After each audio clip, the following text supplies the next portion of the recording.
Gagawa po ako ngayon ng original na ubing halaya. Hiwa-hiwain ko po muna. Ayan. Ganyan po siya, oh. Ang ganda po ng kulay, ano? Ayan.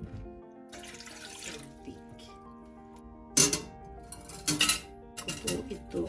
I-steam ko na lang po. Ayan ko po yung kalan. Takpan po natin. Ito na. Ayan, malambot na.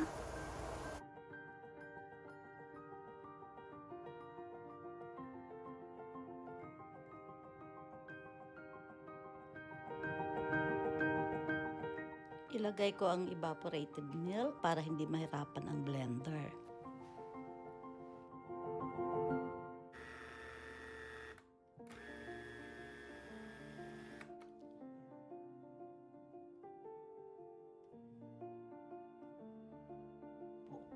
Ilagay ko po yung isang latang condensed milk.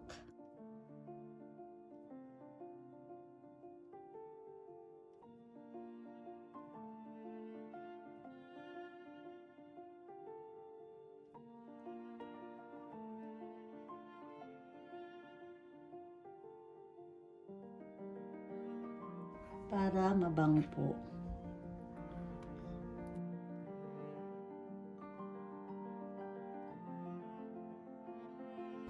Mahina lang po. Napakasarap po. Hindi po ako maglalagay ng gata.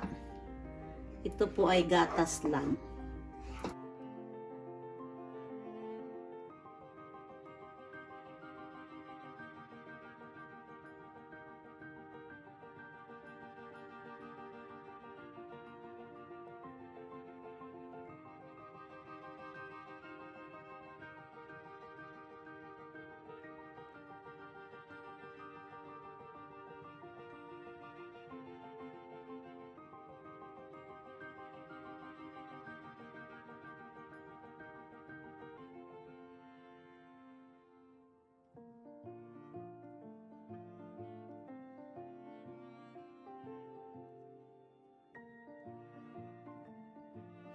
Alisin ko na po itong pandan leaves.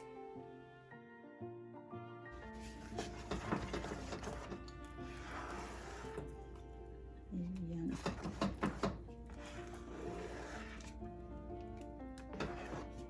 Ganito lang po siya. Parang jam lang po ang texture po nito.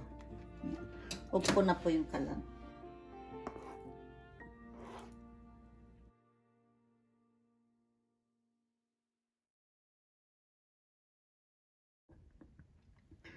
Grabe, ang sarap. Thank you for watching po. Try nyo rin po ito.